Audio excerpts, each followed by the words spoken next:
najiuliza tu katika hali ya kawaida, sasa hivi wanatuonaje watu wa mataifa mengine barani Afrika? Wala tusende Ulaya, hapa barani Afrika, kwa sababu hizi saga zinazoendelea mimi siamini kama zinaishia hapa. Mitandao ya kijamii na nguvu.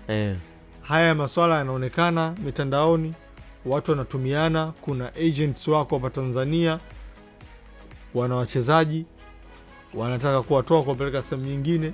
Sehemu ya kuwapigia hawa wachezaji wataambia, unaona timu zenu hizo bwana, vita tu. Sasa hii career yenu itaharibika, kwa hiyo bidii tuwatafute sehemu nyingine muondoke.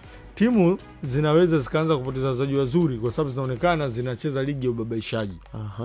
Hiyo ni athari nyingine. Inawezekana watu wanaiovaluka hawaioni, haijatokea. Lakini imagine una mchezaji ambaye anaona kinachoendelea kwa sasa. Cha kwanza unamtengenezea mashaka, anaona kumbe niko nacheza mpira, nimekuja Tanzania za professional football, lakini niko kwenye taifa ambalo linaonekana bingwa anapangwa na mamlaka za soka. Shaka ya pili unayompa huyu mtu, anaona kumbe Tanzania bwana mpira wao haueleweki. Kuna ujanja. Yaani mamlaka na klabu hazina maelewano mazuri yani. Alafu unamtia shaka nyingine ya kesho yake itakuwaje kama ataendelea kucheza hapa sehemu ambayo anaona klabu hazivi na mamlaka ya soka nchini. Kwa hiyo hizi hofu zinaweza zikamfanya mchezaji wa kigeni mzuri tu akaamua kujitafutia sababu ya kutengeneza ya uongo na kweli, aweze kudepart, aweze kuondoka.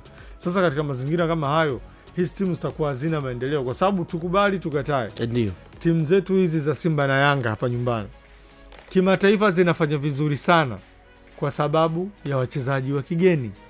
Wachezaji wetu sisi wazawa wana mchango ndio kwenye hizi timu, kwenye michuano ya kimataifa ya klabu, lakini sio kwa kiasi kubwa hicho. Tunawaona wachezaji wengi wa kigeni wanaokuja ndio wanakuwa na mchango mkubwa.